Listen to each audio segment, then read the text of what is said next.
Hi, my name is Nate Winokur with TeachingBud. I'm a cannabis professional with over 2 dozen years of experience in the industry, for the most part working in science, testing, and education. Thank you for sitting down with me today. Today, I'd like to give you a quick synopsis of a phone call that I had with a friend who's in the industry just last week. He called me with a question. He had been requested of by one of his clients to produce a vape product that was over 1 gram of oil, and he had never done that before. He wasn't familiar with that practice. And in general, that's something that people are known to stay away from. You see, there's a 1,000 milligram rule for recreational or adult use.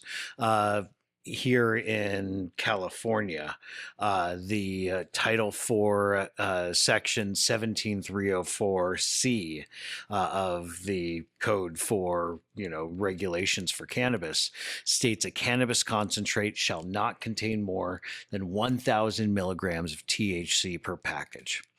Since, according to the metric system, 1 gram equals 1,000 milligrams all the time, most manufacturers never package products with over 1 gram of product, considering what you risk running into with non-compliance.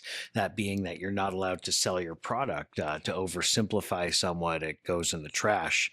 You're not allowed to actually put anything to market if it exceeds 1,000 milligrams of THC. So you can imagine this gentleman's surprise when he was asked to produce a 1.25 gram vape. That's something that wouldn't normally happen. You would assume that you would go way over 1,000 milligrams right now. But let's talk about doing a little bit of quick math right here. Since we know that 1 gram equals 1,000 milligrams, and if we had an 80% cannabis oil, we know that 80% of 1,000 is 800. So that would mean that if you have an 80% THC cannabis oil, and if you had 1 gram of it, that means you have 800 milligrams in that gram. So let's run that math from 800 milligrams in 1 gram times 1.25 grams of total product. That actually comes out to exactly 1,000 milligrams, which is technically compliant. Now, you might want to stay below 80% in this sense, just so you're not pushing things right up against the wall. But in this same sense, you could actually have over 1 gram of cannabis oil. And so long as it's formulated properly and you can stay below 1,000 milligrams, then you have a pretty good solution right there. You can use the same math anywhere in cannabis. 0.5 grams, half a gram of 20% THC in a pre-roll. If you do that math, 20% THC is 200 milligrams in 1 gram. If you have half of that, that's 100 milligrams there in that pre-roll. If you were to take a gram, zero point 0.1 gram dab of rosin, for instance, and that rosin is 70%, we know that's 700 milligrams per gram.